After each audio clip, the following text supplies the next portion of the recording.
Hey WildStar fans, it's Ed Park aka Taugrim. Yesterday I published my guide to WildStar Keybinds, and I've created this video as a companion to show good keybinding and aiming and combat movement in practice. Now, one thing I want to note is you don't have to adopt my exact keybinds wholesale. What I would recommend is that you take a look at the guide on my blog, it's linked to in the description of this video, and come up with a keybinding setup that makes sense. My keybinding system allows me to move very fluidly in combat, target friendly and enemy players, constantly move, avoid damage, as you'll see throughout this video. This is my melee Esper at 31 running the Twilight build, and I'm facing a Stalker, and you notice I am trying to keep him in front of me at all times. This is really important as a melee facing a rogue archetype because the Stalker will get positional damage bonuses whenever he's behind you. So I've chained 3 CCs against him. I started off with a disarm, follow up with a knockdown, and then a root, and this is preventing him from getting behind me and getting those nice damage bonuses for Impale and for Shred. Now a second Stalker opens up on me, he unloads his burst, and I'm pretty low. Thankfully I'm able to get up to 5 combo points, hit my first Stalker pretty hard, use my charged based heal to create some separation from the second Stalker, get my HP up, and then finish burning down the first Stalker.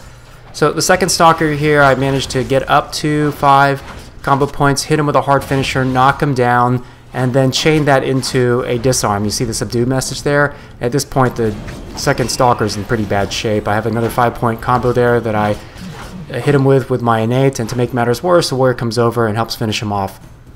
Now, if you're playing a melee, it's really important to watch your telegraphs and really manage the ratio of how often they're sitting inside your blue telegraphs and taking damage from you versus how often you're sitting in their red telegraph. So you can see I'm constantly moving around this warrior, not just sitting in front of him and face tanking him, because he has the better damage mechanics with his rampage.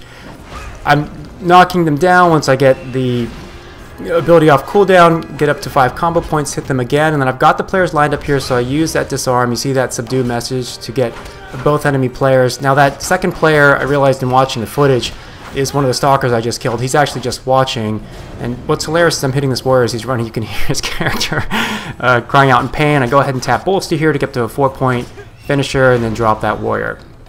So, you know, being able to face off against melee opponents, especially Stalkers with their backstab mechanic, and then most especially Warriors who are currently regarded as the strongest PvP class, you know, it really depends on how well you're able to avoid their telegraphs and maintain proper positioning.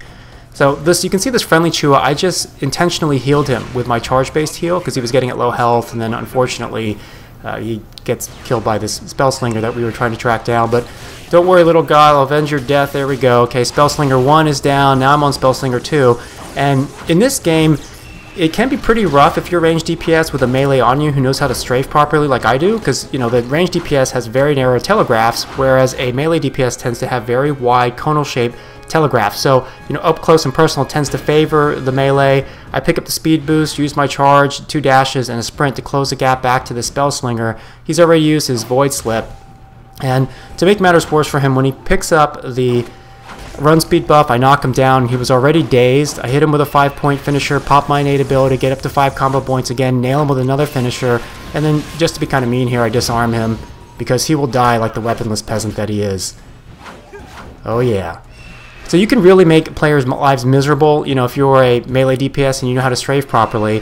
What I recommend, again, is, you know, take a look at the guide to strafing and keybinding that I've linked to in the description of this video. Figure out a system that makes sense for you. You know, it's what's interesting is, you know, I've been playing WildStar now for maybe a total of 60 hours, and you know, even compared to level 25, which was 6 levels ago, you know, I've gotten a lot more accurate in terms of my ability uses, you know, my timing, etc. And that's just a factor of repetition based on a keybinding system where all of my abilities are activated with a single key press. And that's really the important thing. You know, we're no longer in an era of MMO combat where it's about managing 30 abilities and their cooldowns for maximum rotation.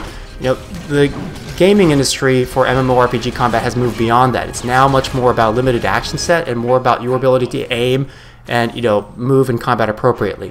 Come up with a system that works for you. It's still early in the game. This is a great time to learn a new keybinding system, and, you know, as you see in the video, if you implement it properly, it can provide some huge benefits relative to other players. Take care.